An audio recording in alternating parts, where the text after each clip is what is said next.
नमस्कार, स्वागत है आपका न्यूज 80 पर। मैं आपके साथ नीसू।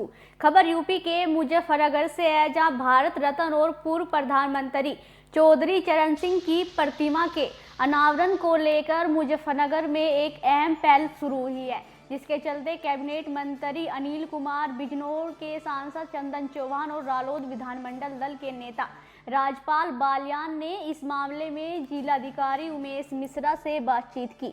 मंत्री ने डीएम को निर्देश दिया कि विभागीय अधिकारियों की बैठक बुलाकर इस प्रकरण पर रिपोर्ट तैयार की जाए और उसे शासन को भेजा जाए। इसी बीच कैबिनेट मंत्री ने यह भी स्पष्ट किया कि रिपोर्ट तैयार होने के बाद इसे सीधा शासन को भेजा जाएगा। जो भी प्रशासनिक बाधाएं सामने आएगी उन्हें तुरंत दूर किया जाएगा। साथ ही सिंचाई मंत्री से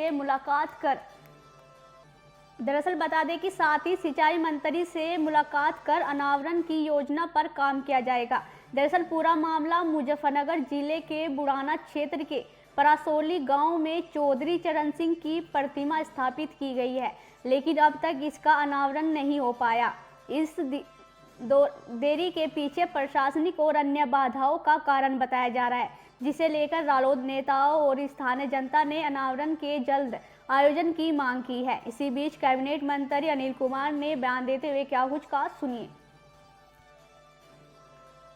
मंत्री जी, डीएम साहब को आपने पत्र लिखा है। चौधरी चरण सिंह की जो प्रतिमा है वो 20 सालों से कपड़े में लिपटी इसी तरह खड़ी है, तो उसका आज तक लोकार्पण नहीं हुआ। लोकार्पण का इंतजार कर, तो आपको कहाँ से इस चीज की जानकारी हुई? आपने पत्र लिखा तो किस उद्देश्य से लिखा, क्या उम्मीद?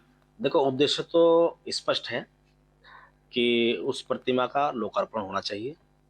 और पिछले कई दिनों से ये जो खबर थी प्रकाशित भी होती समाचार पत्रों के माध्यम से, उसका संदेश बड़ा गलत जा रहा था। तो कल चौधरी साहब के यहाँ से मैसेज आया था मेरे पास कि अनिल, ये जो है अखबारों में प्रकाशित हो रहा है, इसको ज़रा दिखाओ। तो फिर मैंने कल जिलाधिकारी से भेंट हुई हमारी नाग बंगले पे, और इसमें एक पत्र के माध्यम से हमने उन्हें सारी स्थिति अवगत कराई कि इस तरह थी। ये चौधरी चरण सिंह के नाम से प्रोजेक्ट था, जिसका उद्घाटन जो है तत्कालीन जो मंत्री रही, सिंचाई मंत्री, राष्ट्रीय लोकदल कोटे से थी वो अनुराधा चौधरी जी, उनके द्वारा इसका लोकार्पण किया गया था, उद्घाटन किया गया था उसका।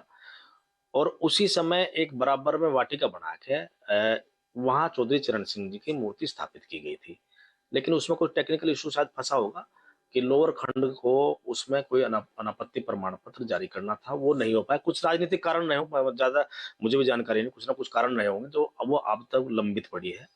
लेकिन खेद का विषय है और हमारी जिम्मेदारी भी है। मैं राष्ट्रीय लोकदल कोटे से मिनिस्टर भी हूँ। इसमें कल आदरणीय राजपाल बालियान जी भी थे, जो हमारे नेता हैं विधानमंडल दल के, चंदन चौहान जी थे। हम तीनों लोगों ने इसमें बैठ कर बात करी, एक पत्र उनको दिया कि आप इसमें संबंधित जो भी अधिकारी हैं सिंचाई विभाग के, उनसे इसमें बात करें, जो इससे संबंधित फाइल है उसको दिखवा के इसमें एक विस्तृत रिपोर्ट तैयार करके शासन को भेजें कि इस तरह का एक प्रकरण है। क्योंकि काफी समय हो गया है और अब समय आ गया है कि इसका लोकार्पण जो है होना बहुत जरूरी है। और जब ये सारी जो इसमें टेक्निकल दिक्कतें हैं, सब बहुत जल्दी दूर कर लेंगे हम लोग। अभी जब लखनऊ जाएंगे तो सिंचाई मंत्री से, माननीय मुख्यमंत्री से भी इस विषय में बात करेंगे। और जिस दिन जब ये सारी चीजें साफ हो जाएंगी तो चौधरी साहब से बात करके, माननीय मुख्यमंत्री से बात करके इसका लोकार्पण कराएंगे। मंत्री, चौधरी चरण सिंह जी को भारत रत्न से सम्मानित किया गया है और तमाम सरकारें आती है जाती है, और पश्चिम उत्तर प्रदेश में ज्यादातर राजनीतिक दल चौधरी चरण सिंह के नाम से कमा खा रहे। उसके बावजूद भी ये प्रतिमा, और ये कहीं छुपी हुई नहीं है, बिल्कुल रोड के बाहर, रोड पे ही है। तो ऐसा क्या लगा कि किसी ने ध्यान ही नहीं दिया, ना किसी ने प्रयास करा के इनको जो है इसका लोकार्पण किया? ये बात सही है। देखो, अब उस विषय पे ज्यादा जाना मेरे हिसाब से उचित नहीं है। ज्यादा हम लोगों को वर्तमान जो स्थिति है जो हमारे सामने है उस पर काम करने की आवश्यकता है। अब काफी समय हो गया, ये निश्चित रूप से जो है खेद का विषय है हम सब लोगों के लिए।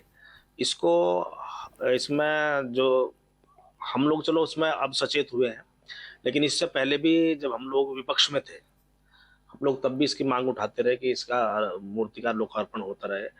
विधायक जी लगातार इस बात को भी कहते रहे और अब इसमें लगे हैं हम लोग और सभी पूरा इंडिया परिवार लगेगा और बहुत जल्दी इसका पटाक्षेप करके इस मूर्ति का चौथ साहब की जो जल्दी इसका लोकार्पण करा जाएगा।